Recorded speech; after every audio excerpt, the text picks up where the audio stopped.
مسلم league نون کے صدر اور قائد حزب اختلاف شہباز شریف نے نئے سال پر پیٹرولیم مصنوعات کی قیمتوں میں اضافے کی مذمت کرتے ہوئے کہا کہ نئے سال پر پیٹرول بم پھینکنے سے بہتر تھا کہ عمران نیازی استعفیٰ دے دیتے۔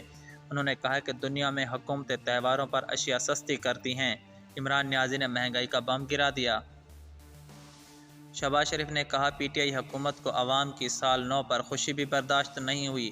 حکومت کا دوسرا نام ظلم، احتسال اور بے حسی ہے۔ عمران نیازی اپنی حماقتوں کی سزا قوم کو نہ دیں، عوام کو زندہ درگور کرنے سے بہتر ہے گھر چلے جائیں۔ اپوزیشن لیڈر نے مزید کہا کہ نئے سال میں قوم کو مہنگائی، معاشی تباہی اور بے روزگاری سے بچانے کے لیے ظالم حکومت سے نجات پانا ہوگی۔ اللہ تعالیٰ سے دعا ہے نیا سال قوم کو مہنگائی، بد نظامی، معاشی بربادی، بھوک، بیماری، ظلم و ناانصافی جیسے عذاب سے نجات دلائے۔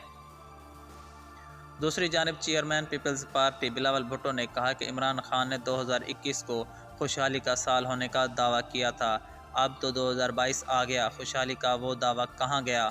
نئے سال میں ہر سال گزشتہ برس کی نسبت زیادہ مہنگا ثابت ہوا، پھر کہتے ہیں پچھلی حکومتیں نااہل تھیں۔ پیپلز پارٹی کے دور میں تو بدترین عالمی معاشی بحران تھا، اس کے باوجود مہنگائی کا بوجھ عوام پر نہیں ڈالا تھا۔